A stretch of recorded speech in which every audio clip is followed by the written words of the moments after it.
Hola, ¿qué tal amigos? Buenos días, bienvenidos a este espacio de Juve Radio y Juve Digital.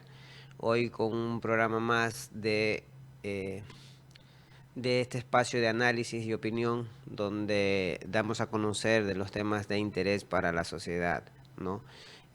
Hoy, viernes 15, damos gracias primero al Todopoderoso por permitirnos estar aquí presente con todos ustedes y también agradecer a toda la audiencia que tenemos en Juve Digital y Juve Radio. También informarles de los medios de difusión en los cuales nosotros nos encontramos, ¿no? Estamos en Cable Familia, canal 109, que nos ven en vivo en la programación 24/7, en la aplicación 11 Play, en nuestras plataformas digitales y en nuestra página web. Agradecido nuevamente, hoy tenemos un tema muy interesante sobre qué es la educación actual en compañía con la tecnología, ¿no? Hoy nos acompaña el magíster Gonzalo Pisco, docente universitario, quien vamos a topar este tema muy interesante. Profesor Gonzalo Pisco, muy buenos días, bienvenido a este espacio. Gracias por aceptar la invitación y nos gustaría conocer primeramente cómo usted, como docente universitario, la educación tradicional con la actual. Cuéntenos un poquito, bienvenidos a este espacio. Muy buenos días a la audiencia de Juve Digital. Gracias, Juan Vera, por su espacio. A la vez que felicito que se haya creado este tipo de tribunas digitales para poder expresar algunos puntos de vista sobre lo que actualmente ocurre en nuestro entorno, en nuestra sociedad. Sobre el tema de la educación. Creo que vivimos unos tiempos de profunda transformación en el quehacer docente, en el proceso de enseñanza-aprendizaje.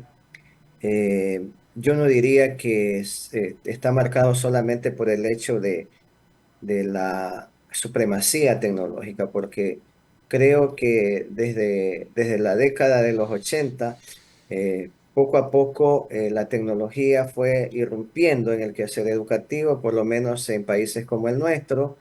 Se verificaron ingresos de tecnologías interesantes como el uso de proyectores, el uso inclusive de la fotocopiadora que revolucionó un poco la manera de cómo acceder a información en aquellos tiempos, ¿no?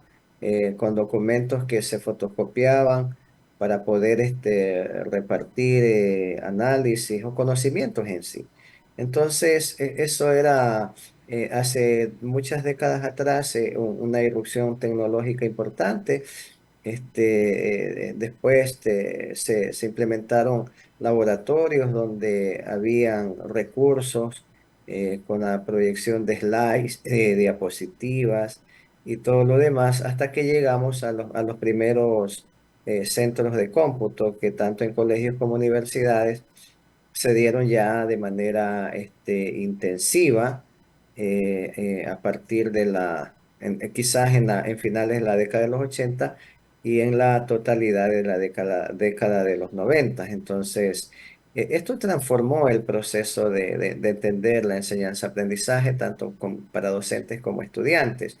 Es decir, que sustratos de escritura como el papel, como la pizarra incluso en el aula, fueron transformándose, ¿no? Fueron transformándose al uso de otros recursos como las pantallas, no solamente la pantalla de la computadora, sino que también la pizarra fue convertida en una pantalla más, es decir, ya proyectamos en la pizarra contenidos a través de láminas.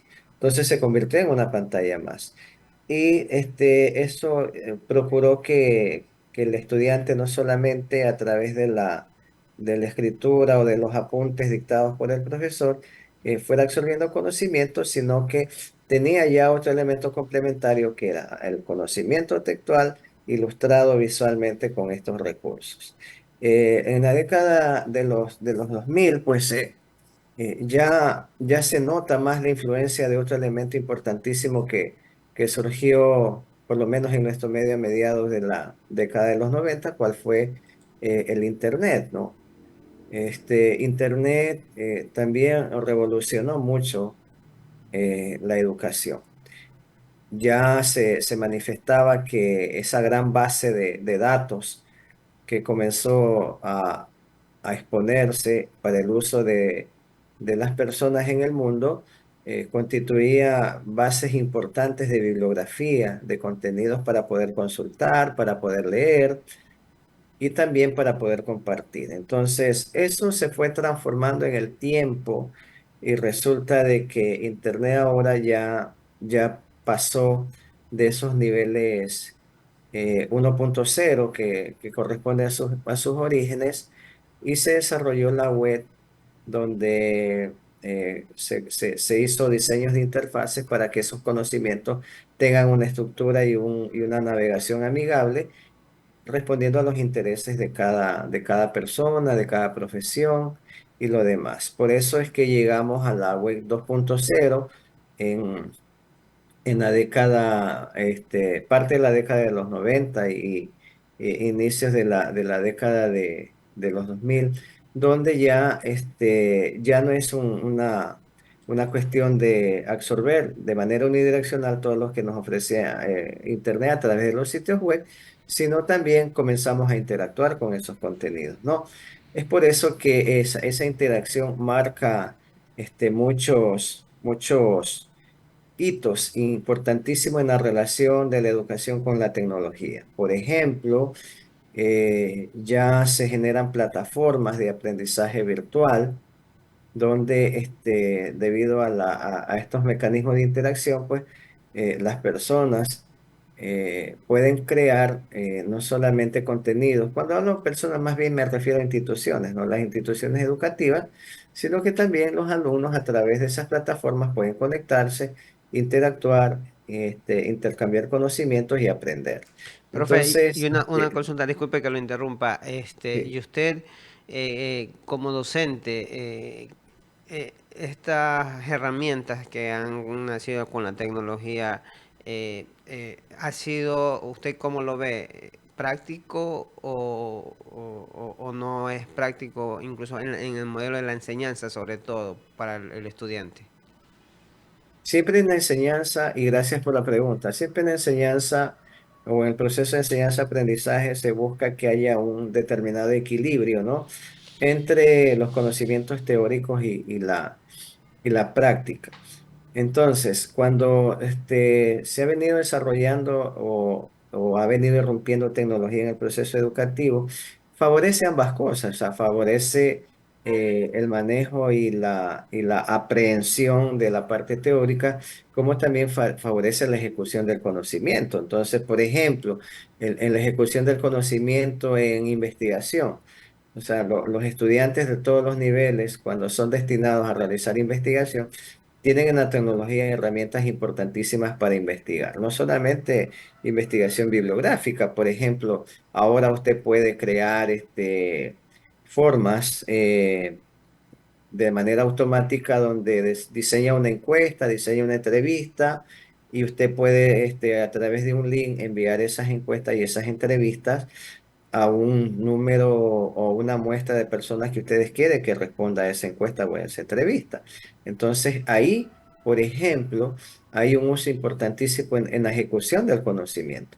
No se diga, por ejemplo, ya en cuestiones puntuales, cuando podemos ejecutar desde los recursos que están en línea, eh, diseños contables, por ejemplo, para quienes estudian contabilidad. Y esos diseños contables a través de herramientas como bases de datos, Excel, se puede hacer planificación, proyección y hacer monitoreo de toda esa planificación. Esto también es ejecución del conocimiento. Cuando se envía, por ejemplo, a desarrollar productos comunicacionales como un audio, un video, también como diseñar una imagen visual con fines comunicativos, pues la tecnología está ahí a disposición de nosotros. o a disposición de los profesionales que requieren realizar este tipo de trabajo y obviamente en el proceso de enseñanza-aprendizaje a disposición de todos los objetivos de educación que plantee un programa, sea un programa de educación regular, primaria, secundaria, o también programas de formación superior a nivel de universidades y a nivel de posgrados que también se utiliza muy intensamente la tecnología. Entonces, mire ustedes cómo hemos ido evolucionando. Hablaba yo de una web 2.0 de interacción y de ahora hemos pasado a una web 3.0, no ahora, sino ya hace algunos años, donde de alguna manera ya se forman comunidades y se crean plataformas específicas para formar comunidades. Es decir, ya no es la simple interacción, sino que los acuerdos y los acuerdos espontáneos o la convergencia espontánea de gente, ideas, conocimientos, para generar incluso inmersión, es decir, utilizar recursos como la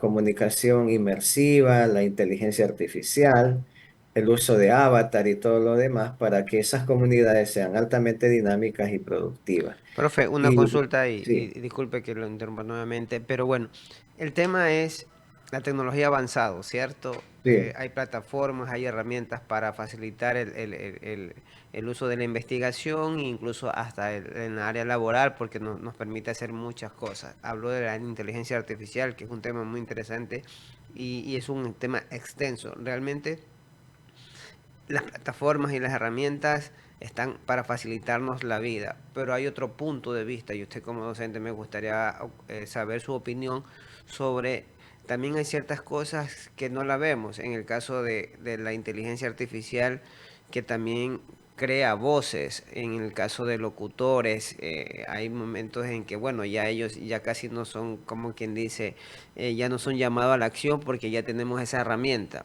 En el caso del diseñador gráfico, que también ya hay herramientas donde ya no necesitamos un diseñador gráfico porque prácticamente usted le escribe y lo hace. Entonces esas herramientas también nos ayudan a cierto modo, pero al profesional que se dedica a eso también lo está perjudicando. ¿Cuál sería su opinión acerca de esas dos balanzas o de esas dos puntos de vista? Porque hay que analizarlo todo. ¿Cuál sería claro. su opinión acerca de eso? Bueno, yo no me atrevería mucho a afirmar que de pronto puede haber un perjuicio.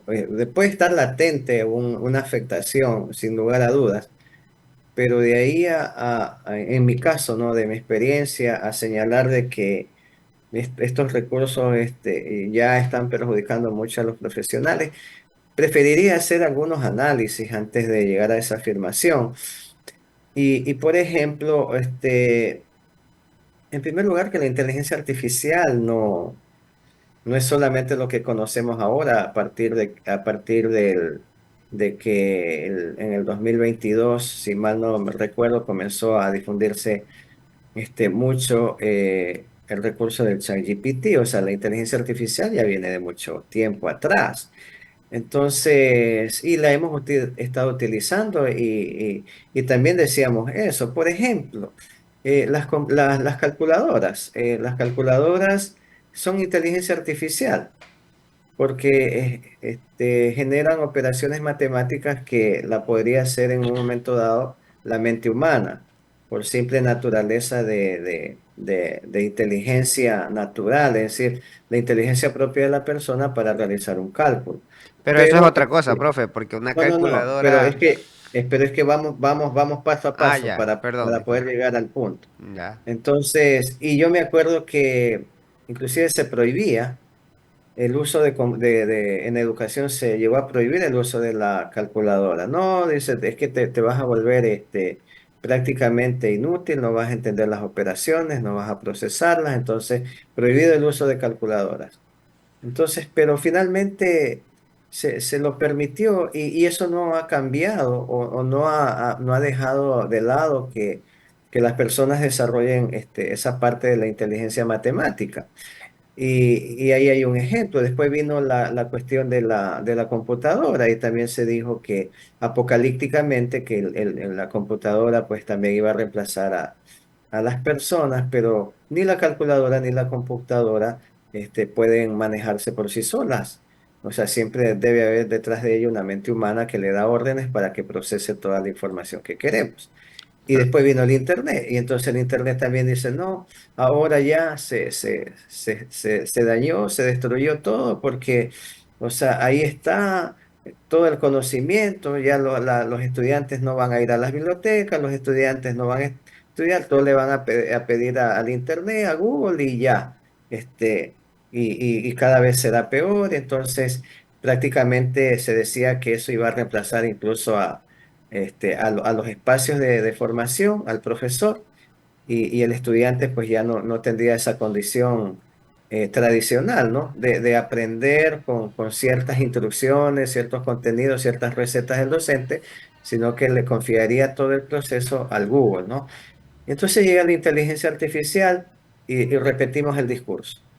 pero Entonces, perdón, que lo interrumpa, sí, ahí hay otra cosa. sí, Actualmente la inteligencia artificial responde, no es como que era autónomo cuando usted lo manipulaba la tecnología anterior con la actual, porque antes usted le dice, le da una pequeña pauta y ellos le resuelven un montón de problemas. Primero, sí, y incluso actualmente, incluso ayer que tuve también una entrevista con Javier Macías, que no es técnico, no es tecnólogo, pero ha investigado muchos temas y me llamó la atención de investigar también a mí sobre...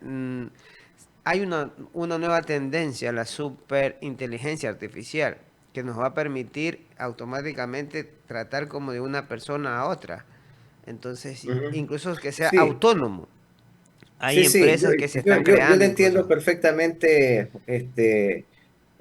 a usted su punto de vista que me parece muy valioso. Entonces, pero lo que yo quería llegar es a lo siguiente. Es Continúe. decir, este, ¿qué pasó cuando vamos solamente a la cuestión de la computadora? Pues, ¿qué pasó? O sea, nos tocó aprender a todos a docentes, estudiantes, a todo el mundo nos tocó aprender computación en el sentido de cómo, desde encender la máquina hasta abrir un programa, hasta ver para qué sirve, y fuimos dejando de lado otras tecnologías como la máquina de escribir, por darle nada más que un ejemplo, ¿no? Y nos tocó aprender a todos. Entonces, lejos de verlo como una amenaza, finalmente se convirtió en una herramienta, en una oportunidad para mejorar nuestra productividad. Entonces, yo digo ahora, estamos en con la inteligencia artificial, con todo lo que se dice. Yo no, ojo, que quede bien claro que yo no estoy desestimando que esto puede constituir una amenaza, no la desestimo.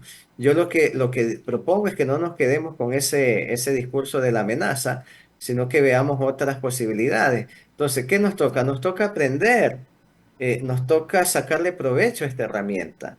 Es decir, incluso ya no nos podemos quedar en el hecho de lo que estoy viendo actualmente de muchas personas que le dicen a la inteligencia artificial, dame un discurso para celebrar el Día de la Independencia, por decir un ejemplo, ¿no? Entonces viene ChatGPT y le da un discurso y todo lo demás.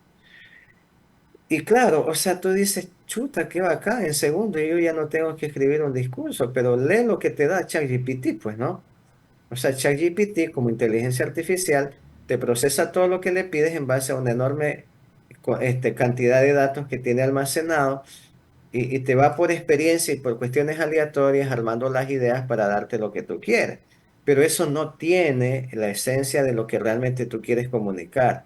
Entonces, la esencia, pues que te dé una estructura de contenido perfecto, pero de ahí viene la parte de cosas que tú quisieras decir, pero que ChatGPT, porque no es humano y no hay una relación humana, sino una relación humano-máquina, o sea, no va a percibir tu sensibilidad y por tanto poner los términos que tú quisieras que tuviera ese discurso. Pero usted sí sabía Entonces, que ChatGPT está mejorando de a poco. Quiere decir y que va a, se- está, y va a que seguir está mejorando, y pero lógico. podrá seguir mejorando toda la inteligencia artificial. Pero, o sea, quizás puede llegar a ese punto de que ya no vamos a diferenciar en nada lo que es un humano de una inteligencia artificial. Podríamos llegar a ese punto, pero creería yo que mientras eso suceda, siempre va a quedar un resquicio donde no se siente humano. Entonces, mire, yo ponía el ejemplo del discurso. Y entonces, claro, yo veo ya, chévere, me dio eso. Y ahora por ahí le cambio alguna cosita, bueno, ya, y lo utilizo, ¿no? Viene nuevamente y sigo utilizando en otro discurso y así. ¿Usted cree que las personas no nos damos cuenta Lógico. lo que es humano y lo que no es?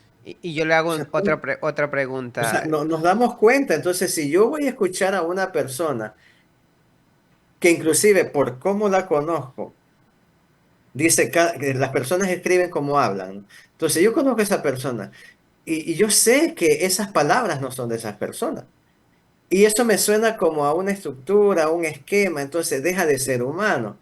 Entonces yo le voy quitando como audiencia valor a ese contenido porque no me llega, no me comunica, no me conecta. ¿Sí me explico? Simple y Correcto. llanamente es algo bien dicho, porque una inteligencia artificial le dio las pautas para que lo dijera bien, en este caso un discurso. Entonces siempre habrá esa posibilidad de que haya la necesidad de tener un componente humano en todo ese proceso. Correcto, profe. Pero ahí yo como una persona normal y hago un análisis porque si usted se ha dado cuenta de que la educación eh, antigua con la actual ha mejorado en muchos aspectos por la tecnología y sigue avanzando. Ya, y supongamos un escenario, porque dice, tenemos las herramientas para investigar o para hacer cualquier tipo de trabajo, en toda índole. Y supongamos que de aquí a allá, no nos vayamos muy lejos, pocos años, no, ya tengamos docentes con tecnología artificial, que estén en una pantalla y ya no necesitemos a un docente, sino ya tenemos ahí a la inteligencia artificial dando clases. ¿Por qué? Porque nosotros le hemos dado el conocimiento y la capacidad de que ellos puedan nutrirse de mucho más. Y sobre todo conocer a fondo al ser humano, en este caso a nosotros. Y qué pasaría con los docentes? ¿O qué Ya, pasaría incluso con las ya, máquinas que van a reemplazar a los seres humanos? ¿Hacia dónde claro, nosotros teníamos que llegar? O sea, es un escenario que deberíamos verlo, analizarlo también a profundo, porque realmente es un tema que sí preocupa, porque ¿hacia dónde llegaremos? La tecnología avanza como no tiene idea. Y sí, las sí, herramientas sí, están ahí para todo tipo. sí, sí, sí, yo creo que ese es uno de los argumentos y que inclusive dice y se repite muy frecuentemente en todos los ámbitos, en todos los foros, de que los docentes seremos reemplazados por la inteligencia artificial. Y posiblemente eso suceda, pero yo digo que ese discurso, vuelvo a insistir, no es de ahora. Es decir, también se decía lo mismo con el Internet, ¿ya? El tema pasa por lo siguiente. Y yo le voy a poner un ejemplo, ¿no? Cuando en la pandemia y todos nos tuvimos que recluir y desarrollar actividades como la educación y actividades laborales a través de una plataforma, como Zoom, por ejemplo. Entonces, muchos chicos estudiaron a través de Zoom en sus últimos años. Yo tengo casos cercanos de familiares que prácticamente tuvieron que terminar su bachillerato en Zoom, en línea. Pero Entonces, la escuela, quiero hacer una ya, consulta, disculpe que topó el tema del Zoom, pero ¿usted cree que ahí es lo mismo la educación virtual porque usted no lo puede ver, usted solo ve una pantalla y tendrá el ya, mismo impacto como tenerlo presencial? ya, voy y completo la idea y le respondo su pregunta. Ok, Entonces, yo en la cuestión de Zoom, y Y yo lo que hice fue aprovechar esa herramienta, utilizando recursos que en términos de la clase normal yo no los utilizaba. Y me tocó aprender, y a los estudiantes también les tocó aprender estos entornos. Entonces, para mí fue un beneficio, porque yo más bien, en vez de debilitarme como docente, me potencié, porque ya conocí otras herramientas, otros recursos. Y claro, o sea... Pero viene aquí la parte, eso lo que usted dice, Juanito, es que a la larga los propios estudiantes comenzaron a pedir volver ya a las clases presenciales, pese a que aún había prohibiciones, ¿ya? Entonces, el ser humano no está dispuesto enteramente a darle todo su espacio y su poder de interacción social a la tecnología. Yo lo veo así. Y de pronto cada uno puede hacerse un autoanálisis. Es decir, en educación, por ejemplo, sí, nos gusta que haya programas, por ejemplo, de posgrados que sean virtuales, inclusive de pregrado también, porque yo trabajo, porque tengo ocupaciones o porque yo estoy en un país y me gustaría hacer el posgrado de una universidad que esté en otro país. Eso es aprovechamiento, eso no es reemplazo. Hacia Y allá iba. entonces, Eso era, yo creo que en ese lado sí hay dos cosas por nombrar o destacar. Eh, para la gente joven no lo ve en el sentido de que no aprovecha mucho porque el joven tiene otra mentalidad, los adolescentes tienen otra mentalidad, claro. pero ya los profesionales, las personas ya mayores, que conocen mucho y que saben que eso le va a representar conocimiento y le va a representar conocer otro entorno global, mundial, porque hablamos de una tecnología que nos permite estar unidos a cierta distancia. Es perfecto, porque son dos puntos de vista diferentes. Y ahí sí vale rescatar de que sí es muy importante el tema del posgrado que usted habla, de que los profesionales van a aprovechar cualquier tipo de recursos para nutrirse de conocimiento, sobre todo para aportar a la sociedad. Sí, y no solamente posgrado, pregrado. Le cuento que ya muchas universidades tienen paralelamente de una misma carrera oferta presencial y oferta virtual. Entonces, para ir ajustándose a las demandas. Sin embargo, quienes estudian virtualmente, de alguna manera piden que haya un espacio presencial, sea por ejemplo, en su proceso de graduación, en su sustentación, sea obtener alguna tutoría puntual o en los exámenes. Hay programas que obligatoriamente les dicen a sus estudiantes, sí, todo va a ser virtual, pero los exámenes tienen que darlo presencial y les designan un lugar, una fecha, una hora donde van y los estudiantes entran en contacto ya humano con docentes y con sus compañeros. Entonces, siempre hay como que esa necesidad de que si todo es virtual, algo debe ser no virtual. Y si todo es presencial, algunas cosas no deben ser presencial, deben ser virtual. Esa es la dinámica que yo veo ahora y eso se va a intensificar cada vez más. Entonces, vuelvo a este punto de que lo que tenemos que es aprender a utilizar y sacarle provecho a todo lo que está sucediendo ahora. Por ejemplo, en los contenidos usted decía de que podemos crear un presentador, incluso un presentador de noticias, como una especie de personaje de inteligencia artificial, un profesor también, pero créanme, estoy totalmente seguro que en algún momento la audiencia que está viendo un noticiero, que sabe que es un presentador creado con inteligencia artificial, no es que se va a aburrir, no es que lo va a desechar. Simple y llanamente va a sentir la necesidad como ser humano de ver a otro humano que le está informando de algo. Y en algún momento, si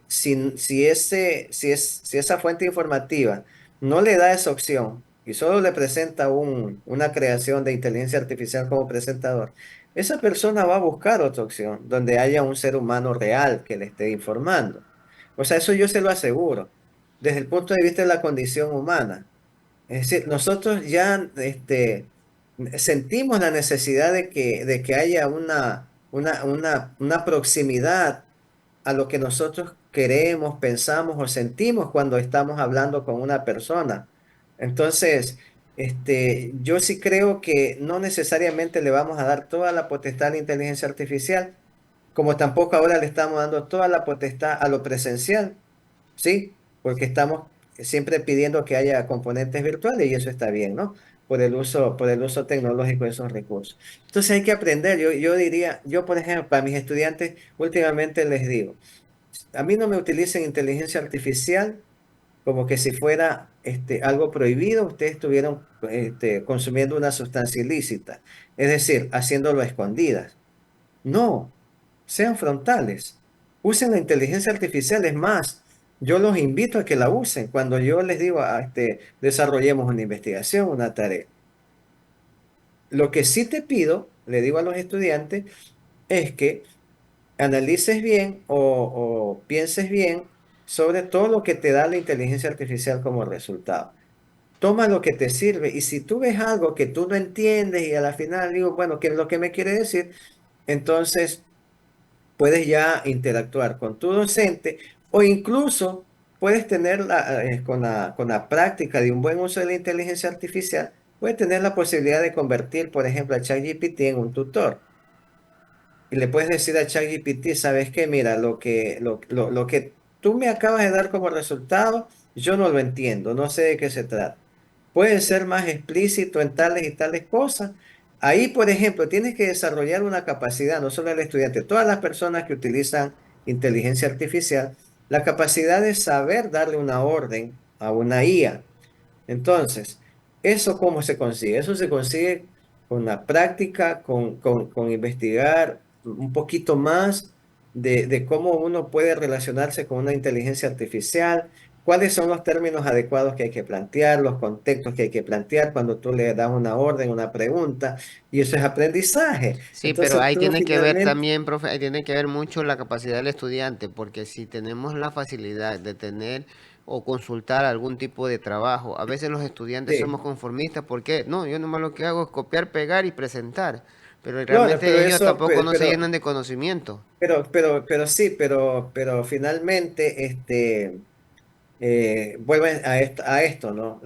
Nosotros escribimos como hablamos y los profesores sabemos quiénes tenemos como estudiantes, cómo se expresan, cuáles son sus pensamientos, sus ideas, por lo menos desde el punto de vista académico. Entonces, de la noche a la mañana, alguien me va a presentar un trabajo, entre comillas, bien hecho, y obviamente yo, que conozco a mis estudiantes, yo no lo voy a creer. O sea, por más que copie y pegue. ¿Sí me explico? Entonces, yo necesariamente voy a inducir al razonamiento de esa persona. No le voy a decir, no utilices la inteligencia artificial. Le voy a decir, chévere, ahí tienes un punto de vista que te ha dado una inteligencia artificial. Dime, ¿estás totalmente de acuerdo en lo que te está diciendo? ¿Estás totalmente en conciencia? ¿Estás entendiendo los términos que te está diciendo la inteligencia artificial? Entonces ahí viene ya un proceso pedagógico que el docente debe inducirlo a que entienda finalmente el estudiante que la inteligencia artificial es muy valiosa, que la puede utilizar, pero que tampoco le puede delegar totalmente eso porque no va a corresponder a una realidad de aprendizaje. Y va a tener dificultades ese profesional cuando haya un desempeño, porque finalmente, y quizás ahí yo me arriesgo a decir esto, finalmente, en el campo laboral, todavía vamos a estar interaccionando con humanos. ¿Sí me explico?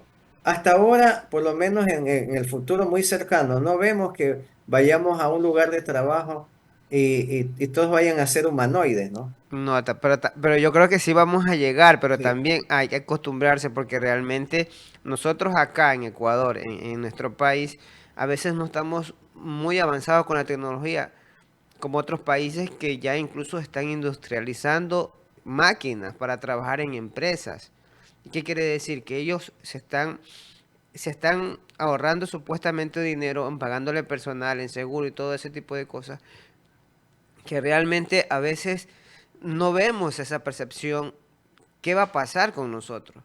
Porque en la parte educativa nos puede favorecer. Y yo he conversado también con otros docentes universitarios y tienen las mismas ideologías que dice usted. Yo conozco a mis estudiantes, sé cómo reaccionan y sé cuando me presentan un trabajo que lo ha hecho la inteligencia artificial. Y me imagino que ustedes en la parte de docencia ya se han incluso capacitado para ese tipo de cosas y poder actuar ante ese escenario. Claro, sí. Por eso le digo, o sea, es que el tema está es que uno tiene que aprender, o sea, profesor y estudiante y todas las personas debemos aprender ya desde ahora, qué es lo que pasa con estas herramientas y cómo las podemos utilizar. Como le decía, o sea, cuando llegaron los teléfonos inteligentes también, o la telefonía celular, este, todos finalmente tuvimos que aprender. Inclusive hay personas que sin haber tenido una educación regular, personas inclusive de mucha edad, o sea, mayores de edad, muy mayores de edad, usted los ve y utilizan el smartphone, ¿ya? Porque les tocó aprender, porque tuvieron que aprender. Entonces, todos tenemos que aprender ahora sobre lo que está pasando, sobre la inteligencia artificial. Esto no es solamente para académicos, esto no es solamente para diseñadores, creadores de contenido, esto es para todos. Todos nos va a tocar aprender y saber realmente qué es esto de la inteligencia artificial, cuál es la afectación negativa y la afectación positiva que esto tiene para la vida cotidiana. Entonces, finalmente todos vamos a aprenderlo. O sea, yo lo que veo es eso. Este, y yo digo que no es que hay que cruzarse de brazos y decir, no, dejar que el curso de la historia siga y sigan desarrollándose la tecnología y uno quedarse así. Pero este, también hay que entender de que son parte de los tiempos y de la evolución de la humanidad, ¿no? No, eso sí, nosotros tenemos Hoy que es esto, adaptarnos. mañana será otra cosa y así sucesivamente. Cuando no estemos en este mundo, ¿qué sabrá, qué habrá? O nos toca reciclar y volver a los tiempos de Es antes. que, a ver, ahí hay que tener algo Sí. claro. O sea, nosotros, eso sí, tenemos que adaptarnos a todo, pero hay que ver también de que de a poco estamos perdiendo terreno nosotros, como seres humanos, porque nos están facilitando todo. Incluso usted, la televisión, hagamos así, la tecnología que nos permite en el smartphone ver todo. O sea, la información incluso, la prensa, realmente, anteriormente nosotros teníamos que esperar un noticiero, ver la televisión para ver, para informarnos, o comprar el periódico para ver qué pasa en la parte política o en la parte de la crónica roja, o sea, para informarnos de lo que pasa en la actualidad. Pero ahora, ¿qué es lo que tenemos? Transmisiones en vivo, la información está al instante y pocas personas ven televisión. ¿Cuál es su percepción acerca de eso? No, ¿cómo es que yo felicito a los medios de comunicación que tuvieron una capacidad de reacción a tiempo y comenzaron a migrar a plataformas digitales y tienen ya otros productos o están desarrollando nuevos productos para estos entornos? Es decir, ahí hay un proceso de evolución y adaptación. Entonces, quienes no se adaptan, quienes no evolucionan, teoría de Charles Darwin, son especies condenadas a ya no existir. Entonces, los medios de comunicación que pudieron reaccionar a tiempo, y ahí hay muestras que podemos ver a nivel de país, a nivel internacional, están manteniéndose. Incluso ya ahora, sobre lo que usted dice, Juanito, ya ahora ya no podemos nosotros, eh, o mejor dicho, los medios de comunicación ya no deben considerar esas cuestiones estandarizadas o inamovibles que había antes, ¿no? Donde se creía, o mejor dicho, no es que se creía, es que era, en la realidad era así, ¿no? Se consideraba que a tal hora, en tal día, había la posibilidad de captar una audiencia de tales características y para eso nosotros poníamos un programa de televisión o desarrollábamos una revista impresa o desarrollábamos una sección de periódico o desarrollábamos un programa de radio y claro, porque decíamos que tales días, tales horas, tales personas estaban interesadas en determinados contenidos.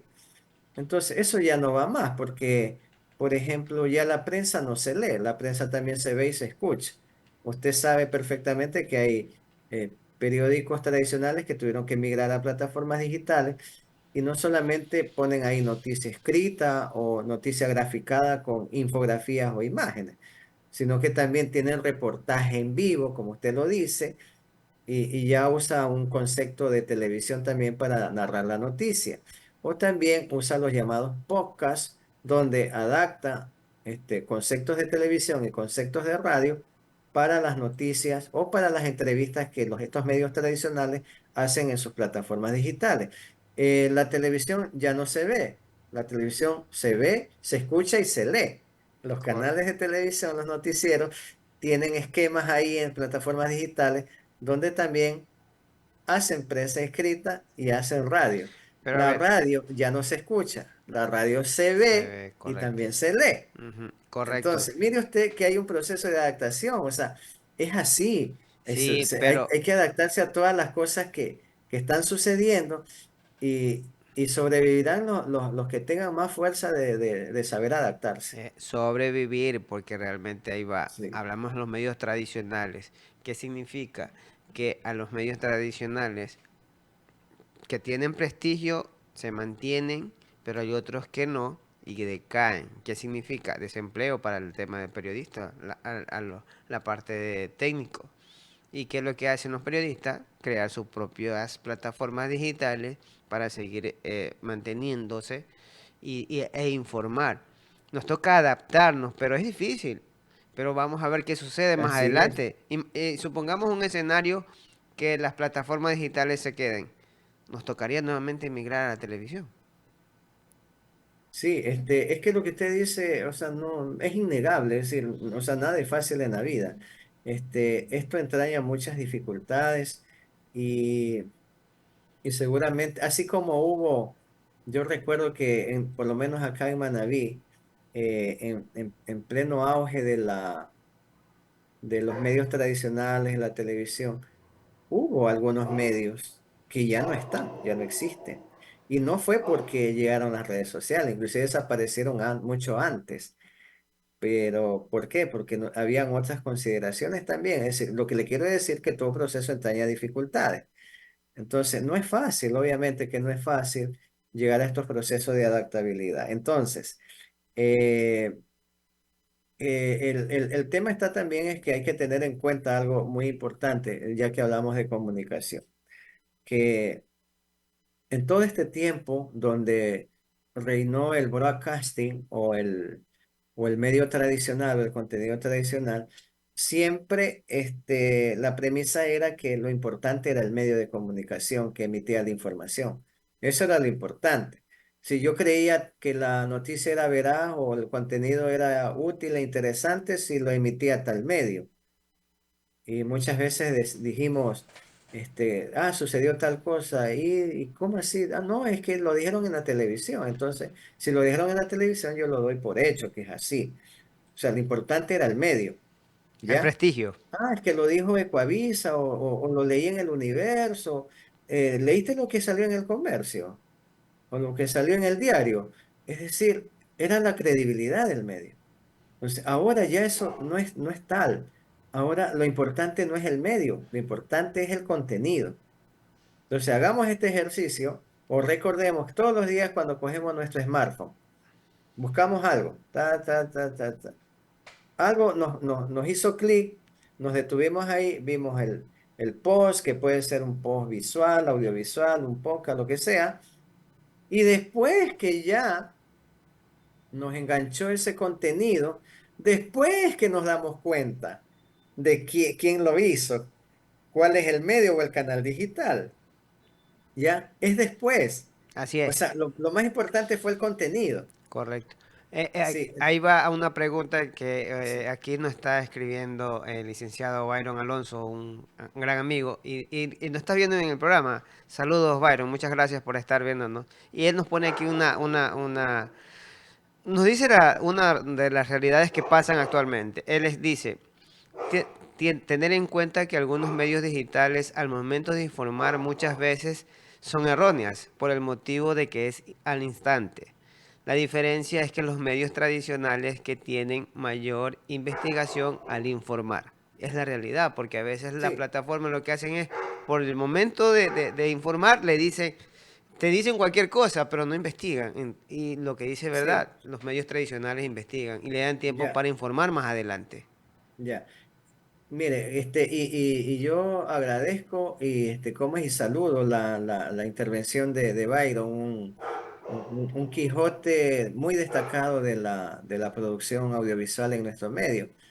Creo que este caballero en algún momento debe ser reconocido por todo el aporte que ha realizado en producción audiovisual, inclusive ha lanzado y ha formado personas que han trabajado con él. Bueno, ya. Es que cuando yo hablo de adaptación, la adaptación no es solamente el que yo, siendo tradicional, me vaya a un formato digital. La adaptación es que yo, en mi fortaleza de lo que hice en medio tradicional, yo también quizás pueda utilizarlo en el medio digital. Y por ejemplo, ahí hay un recurso interesantísimo que pueden aprovechar quienes se meten a crear contenidos o canales digitales, sobre todo informativos. Es que debe haber un proceso editorial, ¿ya? Como lo enseñó la comunicación tradicional. O sea, el hecho de que tú tengas un canal digital no quiere decir que no haya un proceso editorial. Es un proceso editorial donde tú tengas claro, por ejemplo, una línea, tengas claro una estructura informativa, tengas claro un proceso de validación de información y tengas claro cómo puedes ejecutar eso en un medio digital, donde la instantaneidad es lo que supuestamente manda, ¿no? Entonces sí, es claro que se dan muchas informaciones erróneas. Y ojo, que a veces esos errores no son siquiera por falta de un proceso editorial, sino que son de propósito. Para Es llamar la decir, atención. sí, exactamente. Muchas personas, he visto en estos días, confirmado, Egner Valencia tiene nuevo equipo. ¿Ya? Y todos van a ver, dice, ¿cuál es el nuevo equipo en el Valencia? Y resulta que no existe tal nuevo equipo, sino una posibilidad que él dicho que quisiera terminar su carrera en MLE, ¿ya? Pero Es no es para, que MLE ya lo claro. contrató y todas esas cosas. Es para llamar Entonces, y tener audiencia, sí, nada más. exactamente, o sea, son recursos para llamar la atención. Entonces, vuelvo a esto, ¿no? O sea, si yo puedo aplicar un proceso editorial a un contenido en un medio digital, o sea, ¿por qué no aplicarlo? ¿Ya? Si yo puedo en un podcast aplicar, por ejemplo, recursos de la radio, como hacer un guión, libretear los temas, mantener una estructura de contenido y una estructura de tiempo, o sea, ¿por qué no lo voy a hacer? De hecho, ya he visto que algunos podcasts, sobre todo los más profesionales, lo hacen, ¿ya? ¿Por qué si a nivel de periódicos, o sea, si yo voy a hacer un medio digital, o sea, por qué no puedo aplicar, por ejemplo, una estructura de contenidos que me haga más dinámica la lectura o el consumo de ese contenido digital, tal como, por ejemplo, lo hacía la prensa tradicional? O sea, ¿cómo logra la prensa tradicional dinamizar sus contenidos? Y hacerlo más consumible y más apetecible, cuando comienza a crear secciones y ediciones especiales. Secciones definidas bien, donde era deporte, donde era economía y todo lo demás, crónica roja, y le daba más página a lo que era más consumido, ¿ya? Y asimismo, cada vez esa dinámica de la prensa tradicional, también se reflejaba en determinados días donde te creaban un suplemento, inclusive hacían promociones, te regalaban libros, te regalaban discos y un montón de cosas. Ya. No es que eso no se ha hecho, sí se ha hecho. Lo que se hace ahora ya se ha hecho, sino que en otros contextos y en otra forma. Entonces, ¿por qué no traer esos recursos estratégicos editoriales en la prensa tradicional al periódico digital? Ahí Claro, o tiene sea, que ver mucho el recurso también, pues, profe. Lo que pasa es que los medios tradicionales que han tenido peso en nuestro país o a nivel mundial se mantienen por los recursos. Realmente ellos han tenido recursos y yo pueden más que por los adaptarse. recursos, usted lo dijo ya hace poco, yo diría que más por los recursos es por la marca que ellos construyeron mientras fueron medios tradicionales. También tiene que ver la marca, correcto. Entonces, una marca mediática que está y que es una huella difícil de borrar, y entonces eso lo que hacen es aprovecharlo. O sea, las dificultades están en cuando usted crea un medio nativo digital, en este caso, por ejemplo, Juve es un medio nativo digital, y usted sabe, Juan, que esto es un proceso que usted no lo tiene ahora, o sea, este es un proceso que usted ya lo tiene De varios años. años, correcto. ¿Ya? Y que va desarrollando nuevos productos, nuevas estrategias. Y yo estoy seguro que con su visión y con esa absorción y esa lectura correcta que usted cada vez hace de cómo se va desarrollando la comunicación en entornos digitales, estoy seguro que usted va a llegar a una consolidación que no lo va a tener un medio que recién empieza. Sí, porque usted cumplió un proceso. como también, ¿usted cree que la marca El Universo, la marca Ecuavisa, la marca Teleamazona, la marca CNN? Trabajo Ojo, de años. CNN ya casi nadie ve CNN, pero es una marca. Esa marca se construyó por décadas. Correcto. Así es. Entonces, es que lo que pasa es que creemos que la instantaneidad de la información en redes sociales es en todo. O sea que también es instantáneo que yo publico y ya voy a tener un montón de vistas No, no es así. o un montón de Hay que seguidores. construir la No, comunidad, hay que construir la audiencia, hay sí, que hay que construir construir todo. poco a poco exactamente lo que usted dice, comunidad, ¿no es cierto? Ujú. Y la comunidad que se construye en medios digitales tiene una gran diferencia que hay que tomarla en cuenta en cómo se construyeron los medios tradicionales. Los medios tradicionales se construyeron en base a una evolución tecnológica y una evolución de conceptos editoriales, a una estrategia incluso que llevó al marketing, a la publicidad, ¿sí? En los medios digitales, la construcción no depende necesariamente ni totalmente de quien creó o dirige el medio digital. No, Depende de su audiencia, sí, y ahí, porque su audiencia incluso está en capacidad de modificar o inducirlo a usted a que modifique su conducta de contenidos, inclusive que modifique hasta su estilo de comunicar. Y si correcto. no lo funan, Hacia allá voy, hacia allá iba. ¿Por qué? Porque a veces como profesional uno trata de hacer algo elegante, algo bonito, algo construido, como usted dice, construcción y bases e ideologías. Pero actualmente la sociedad no le interesa eso. Lo que le gusta es otro tipo de contenido, el morbo, el que tiene que ver con lo divertido. O sea, a veces eso llama la atención y a veces uno que no está acostumbrado a ese estilo se le hace difícil, pero tiene que adaptarse.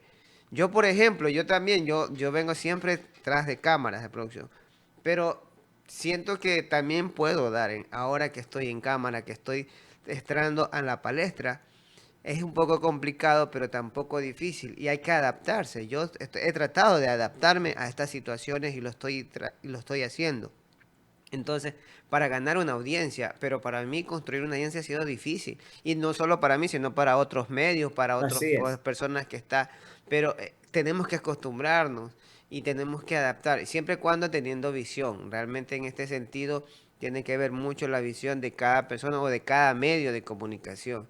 Porque a veces nosotros por cuestiones de económicos o por cuestiones de visiones ya sea política u otro tipo de visión que tenga cada medio de comunicación, a veces lo hacen por cumplir ciertas cosas.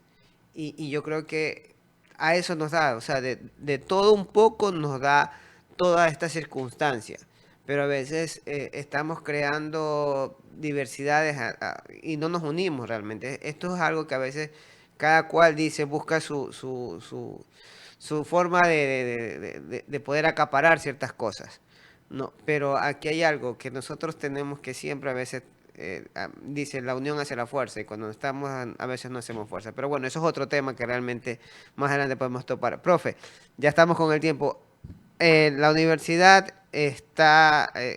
sigue siendo su posgrado. Cuéntenos un poquito, usted que forma parte de eso y díganos ante al público que nos está viendo cómo está ese proceso, hasta dónde va, vamos avanzando. Hay inscripciones y hay cupos. Cuéntenos. Gracias por la pregunta y para cerrar el último tema que usted tocaba, Juanito, y eso lo voy a enlazar con lo que estamos proponiendo a nivel de formación de cuarto nivel. Este, hay que tener claro, es una premisa fundamental en la comunicación digital de que las plataformas digitales y sobre todo las redes sociales son medios o escenarios de entretenimiento, ¿sí? O sea, partamos de ese hecho. O sea, las personas o las audiencias nos metemos a explorar, a navegar las redes sociales en nuestro teléfono, sobre todo en nuestro teléfono. Pocas veces lo hacemos ya desde nuestro ordenador. Lo hacemos con una finalidad de entretenernos, ¿ya? Y alguien me va a decir, no, pero que también, claro, también nos informamos. pero nos informamos en la medida que la información sea entretenida. Por eso es que usted se puede dar cuenta que ya hay algunos medios de comunicación que son meramente informativos y noticiosos, pero sin embargo, en el tratamiento que le dan a la noticia va ese componente de entretenimiento. Ya, y eso funciona muy bien. Y ojo, por ejemplo, es algo que inclusive ya algunos medios tradicionales lo hacían antes de este boom. Seguramente ustedes saben y han visto este segmento en corto de un noticiero de televisión nacional. O sea, es una forma entretenida de manejar la información. Y ese segmento en corto ya tiene años, creo que más de 10 años, y no tiene visos de que vaya a salir del aire, más bien se mantiene vigente. Y ese concepto de entretenimiento es lo que sucede en redes sociales de diversas maneras, ¿no? Y por eso es que ahí hay muchos medios que han tenido que optar por darle un tratamiento, un poco de entretenimiento, inclusive muchos medios informan utilizando memes, precisamente para entender de que la población o la audiencia busca en las redes sociales entretenimiento más que información. Y si usted es capaz de darle información con entretenimiento o de manera entretenida, pues está prácticamente garantizado que por lo menos va a captar la atención. Entonces, es por eso que es necesario, cuando hablábamos de conocer todo lo que está pasando, no ahora, sino desde hace mucho tiempo en los entornos digitales, es necesario conocerlo, y usted lo decía bien, bien, Juanito, que hay que entender muchas dinámicas. Y esto es lo que persigue, por ejemplo, una de las ofertas de posgrado de nuestra universidad, que es la maestría en comunicación, mención comunicación digital. Eh, es es una maestría que fue diseñada precisamente para que los profesionales de la comunicación, del periodismo, la publicidad, las relaciones públicas, la creación de contenidos, este tipo de profesionales entienda en su real dimensión y plenitud todo lo que es la ecología de los medios digitales, todo lo que es la cibercultura, todo lo que es la producción multimedia para redes sociales, todo lo que es el manejo, por ejemplo, de las grandes bases de datos que se da a través de medios digitales para procesarlas con fines periodísticos, todo lo que es manejar un emprendimiento digital, y también cómo nosotros podemos utilizar lenguajes y narrativas apropiadas cuando vamos a comunicar por medios digitales. Y yo le he nombrado todos estos aspectos porque cada uno de estos aspectos constituye una asignatura de la maestría. Y para ello nosotros tenemos establecido como programa de cuarto nivel para comunicación digital la participación de profesionales de alto nivel y conocedores muy actualizados de estas temáticas a nivel internacional. Profesores argentinos, profesores españoles, profesores centroamericanos, comunicadores de destacada reputación a nivel del país, serán parte de la planta docente de este programa de maestría, que empezará, Dios mediante, el próximo abril. Y ya tenemos actualmente una base de estudiantes que ya postuló, hizo sus pruebas de conocimiento y ya están en proceso de matriculación. Sin embargo, nosotros mantenemos abierta la postulación, es decir, todavía estamos dando la oportunidad a los profesionales que quieran hacer esta maestría de postular en línea. Yo le voy a dar al final el enlace para que usted lo coloque en este post, Juanito, el enlace donde pueden Correcto. los interesados y los profesionales postular, y también dar a entender de que en este link pues está toda la información de la maestría, cuáles son los requisitos y los costos. Sin embargo, yo los puedo decir, los requisitos esenciales son tener un título de tercer nivel validado oficialmente por una universidad ecuatoriana o extranjera, pero que tenga plena vigencia en nuestro país.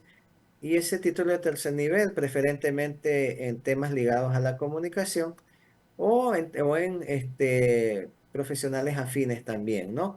Y también que de alguna manera tengan alguna trayectoria o conexión con la comunicación, sea a través de que laboralmente o profesionalmente ejecuten actividades de comunicación, sea en medios digitales, en medios tradicionales o en organizaciones, porque actualmente vemos que la comunicación es tan transversal, se ha vuelto tan importante que todas las organizaciones tienen presencia en redes sociales, sean Correcto. públicas o privadas. Y nosotros formamos a estos profesionales capaces de entender estas dinámicas y manejar esos canales digitales de las organizaciones. Y pedimos, por ejemplo, como requisito, pues que de alguna manera hay ese tipo de vinculación. Y hay profesionales que no están vinculados laboralmente a la comunicación, pero que han tenido otro tipo de trayectoria, como por ejemplo haber hecho pasantías en medios o haber hecho escritura mediática, es decir, que personas que en algún momento de su proceso de formación desarrollaron un reportaje, desarrollaron una noticia, desarrollaron un post publicitario y fue publicado en alguna red social o un medio digital. Eso también cuenta con experiencia. Y no se diga, por ejemplo, la escritura científica. Por ejemplo, los profesionales de todo tipo a veces les interesa enfocar la comunicación para desarrollar sus trabajos de titulación, ¿no? O su trabajo de graduación. Y ese trabajo de gradación, de seguro, estos profesionales los tienen publicados en algún repositorio o también en alguna revista científica. Eso también cuenta. No es un requisito indispensable, pero cuenta como un requisito importante también para validar esa conexión que el postulante o el estudiante de la maestría en comunicación digital pueda tener precisamente con estos procesos comunicativos. El costo de la maestría es de $300 la matrícula y $3.000 la colegiatura. Y aquí quiero señalar un par de aspectos importantes. Primero que la maestría dura un año, las clases serán viernes, sábado y domingo. Y durante ese año que dura la maestría, el alumno puede pagarla en cuotas, ¿sí? Para que sea más flexible el pago, lo puede pagar en cuotas. Y también puede usar tarjetas de crédito si quiere pagar la maestría con tarjetas de crédito, inclusive puede ampliar hasta la cuota de pago, ¿no? Al hacerlo con tarjeta de crédito. Y una cuestión importantísima, como todos los programas, este también cuenta con un proceso de otorgamiento de becas, a los cuales todos los alumnos, una vez que están matriculados, pueden optar o pueden hacer un proceso de solicitud de beca para que puedan obtener algún tipo de ayuda financiera que les facilite aún más el desarrollar este programa, ¿no? Internamente, insisto, el programa tiene becas que se consideran a partir de situaciones, por ejemplo, económicas del estudiante, vulnerabilidad familiar, eh, pertenecer a un grupo tradicional de inclusión o tener alto rendimiento académico o presentar algún nivel de discapacidad, que eso está también considerado como un criterio que se estima al momento de analizar las solicitudes de becas. Entonces, cualquiera de estas situaciones que el estudiante considere que le puede hacer merecedor de una beca, puede exponerla a través de la solicitud. Otra fuente importante es la CNESIC. La CNESIC tiene un programa de becas. Y está abierto desde julio, está abierto permanentemente para que los estudiantes de cualquier maestría, de cualquier universidad del país, puedan solicitar una beca para estudiar cursos de cuarto nivel. Incluso la CNESIC llega a dar hasta el 100% de la beca o del costo de la colegiatura de un estudiante que está matriculado en un programa de maestría.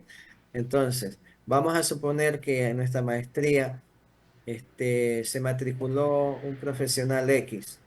Ya empezamos las clases en abril y durante el transcurso del desarrollo del programa, él puede o solicitar la beca interna establecida por la propia universidad o comenzar a gestionar la beca de la CNESIC. Entonces, vamos a suponer que la beca de la CNESIC le pueda ser otorgada durante el tiempo que está haciendo sus estudios. Inmediatamente, pues esos recursos pueden ser destinados para pagar la maestría, ¿no? Entonces, va a ser de gran ayuda y una gran posibilidad que está ahí, que a veces los profesionales no nos atrevemos a utilizar o desconocemos, pero están ahí esas posibilidades. Conozco experiencias de otras universidades donde programas de maestría casi en un 90% se abrieron porque la mayoría de sus estudiantes obtuvieron la beca de la CNC y pudieron pagar su maestría con la beca de la CNC. Entonces, ahí hay alternativas, es decir, actualmente tenemos muchas alternativas y los costos, por ejemplo, siguen siendo módicos, porque quiero recordar que esta maestría es la segunda corte. La Eso primera ya le va a corte preguntar, sí. valía $1.000 más y se bajaron los costos y se dieron otras posibilidades y flexibilidad para pagar la maestría. Entonces, yo invito a todos los profesionales que nos están viendo o que en algún momento verán este post a postular para que desde abril comiencen esa aventura interesante académica y formativa de conocer lo que está pasando en la comunicación digital y lo más importante, ejecutar profesionalmente un trabajo en medios de comunicación digitales o en organizaciones para el debido conocimiento de estrategias y aplicación, obviamente, de estas estrategias comunicacionales a través de entornos y plataformas digitales. Al final de la entrevista, pues yo pasaré el link para que usted lo ponga en el post y ahí, pues los profesionales pueden postular. También pueden comunicarse a la coordinación académica del programa al 097-883-5891. Repito, 097-883-5891 para solicitar más información y aprovechar estas semanas, estas nuevas semanas que tenemos abierta la postulación para que se conviertan en alumnos de esta interesantísima maestría que está totalmente garantizada en su alto nivel académico.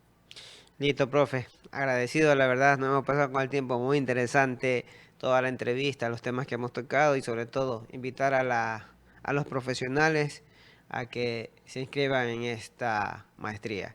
Muchas gracias, Gonzalo Pisco, por estar en este espacio, agradeciendo a toda nuestra audiencia. Eh, Esto ha sido todo por hoy en este programa. Mi nombre es Juan Vera, muchas gracias. No se olviden, síganos en nuestras plataformas y descarguen nuestra aplicación. Nuestra aplicación de Juve Digital, ¿no? Usted puede descargarla y puede escuchar la radio y también la televisión en línea que tenemos actualmente.